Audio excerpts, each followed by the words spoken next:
আসিয়া একদিন কি যেন হাতের মধ্যে নিয়ে কাজ করে, হঠাৎ পড়ে গেছে। ফেরাউন পেছনে দাঁড়ানো, আসিয়া খেয়াল করে নাই। আসিয়া জিনিসটা উঠাইতে গিয়া বিসমিল্লাহ বলছে। ফেরাউন শুনেই মাথা গরম হয়ে গেল, ডাক দিয়া কয়, আসিয়া তুমি কার নাম বললা? আসিয়া বলে, এখন আর গোপন কইরা লাভ কি হবে, না ওপেন করিয়াই দেই। আসিয়া ডাক দিয়া কয়, ফেরাউন আমার মালিকের নাম আমি জবানে নিয়েছি। ফেরাউন বলে, মালিককে? মিশরের তো আমি খোদা। আসিয়া বলে, না, তোমারে যিনি বানাইছেন তিনি আমার মালিক। আমার মালিক একমাত্র আল্লাহ, তুমি ফেরাউন না।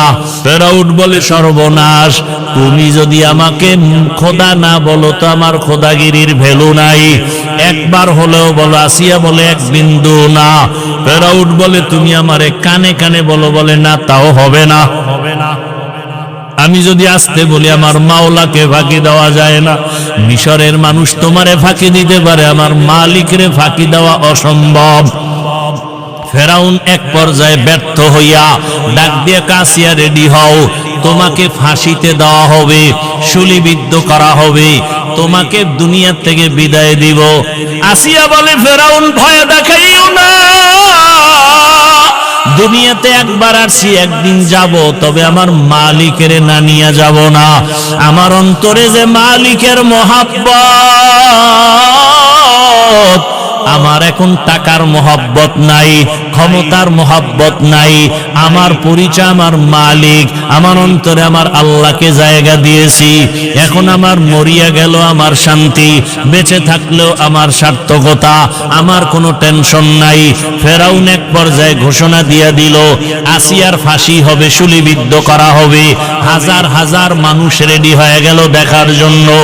যখন আসিয়াকে শুলিবিদ্ধ করার জন্য মাঠে নেওয়া হয়, হঠাৎ করে আসিয়া কান্না শুরু করলেন, ও দয়ার মালিক,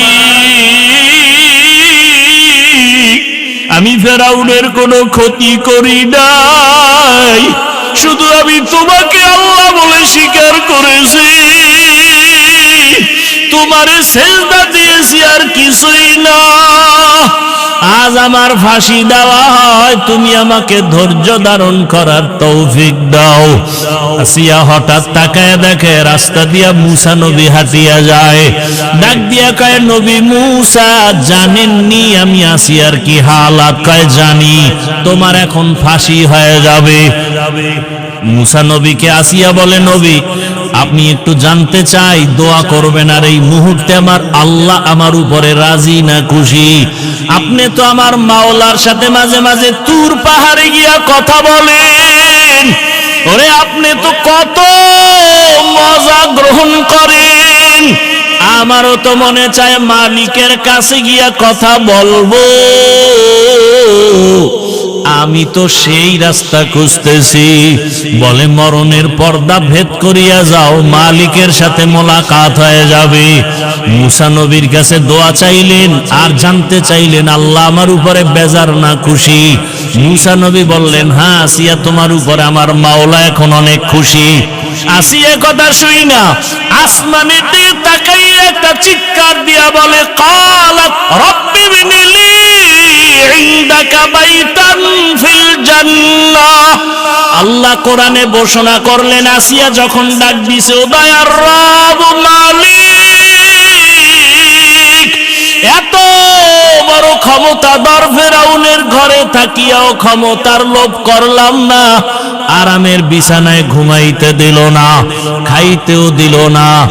আজ আমার জীবনের শেষ বিদায়, বিদায় বেলা তোমার কাছে একটা দাবি, দুনিয়াতে থাকার জায়গা পাই নাই, আরামে ঘুমের জায়গা পাই নাই। ও দয়ার আল্লাহ, তোমার পার্শ্বে জান্নাতে একটা ঘর বানাইয়া দিও, তোমার পার্শ্বেই যেন আমি জান্নাতে একটু থাইকা আরাম করতে পারি। আসিয়া এই দোয়াটা কইরা ফাঁসির মঞ্চে যায়, কান্না বন্ধ করে এবার হাসতেছে। ফেরাউন কয়, বিপদের সময় কান্না বন্ধ, হাসো কেন? আসিয়া ডাক দিয়া কয়, ফেরাউন, আমি যা দেখি তুমি তা দেখো না। আল্লাহ আমার অন্তর চক্ষু খুলে দিয়েছে, আমি তাকাইয়া দেখি